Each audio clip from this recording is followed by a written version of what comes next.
ഇതൊക്കെ ചെയ്യുന്ന സമയത്ത് ഇപ്പം എനിക്കൊരു പ്രശ്നമുണ്ട്. ഇപ്പം സപ്പോസ് എന്തെങ്കിലും ഒരു കാര്യം എനിക്ക് ചിരി തുടങ്ങിക്കഴിഞ്ഞാൽ ഭയങ്കര പാടാണ് കൺട്രോൾ ചെയ്യാൻ.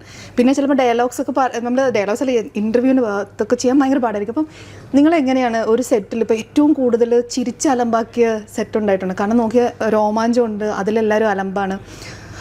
വാഴയുണ്ട്, അതും അലമ്പാണ്. ഗുരുവായൂരമ്പല നടയിൽ നോക്കിയാൽ അങ്ങനെ അലമ്പ് അല്ലെങ്കിൽ പോലും അലമ്പാനുള്ള സീൻസാണ്. അപ്പോൾ ഏറ്റവും കൂടുതൽ ചിരിച്ച് ചളവാക്കിയ ലൈക്ക് നിർത്താൻ പറ്റാത്ത സിറ്റുവേഷൻസ് ഒക്കെ ഉണ്ടായിട്ടുണ്ട്. ചിരി വന്നത് നമ്മളെ ഗുരുവായൂരമ്പലടയിൽ പക്ഷിശാസ്ത്രമല്ല, നമ്മുടെ കൃഷ്ണനെ എടുത്തോണ്ട് പോലും നന്ദനത്തെ അത് ചേട്ടാ സീൻ പറഞ്ഞപ്പോൾ തന്നെ എനിക്ക് ചിരി വന്നു പോയി. കാരണം അത് ഞാൻ കുറച്ച് എനിക്ക് നന്ദനം പടം ഭയങ്കര ഇഷ്ടമാണ്. അതില് മലയാളികളുടെ കൃഷ്ണനല്ലേ അത് പുള്ളി. അത് ഞാനിങ്ങനെ വന്നിട്ട് പുള്ളിയെ എടുത്തോണ്ട് പോണതൊക്കെ കണ്ടിട്ട് എനിക്ക് ഭയങ്കര ചിരിയായിരുന്നു. ചിരി നിർത്താൻ പറ്റില്ല.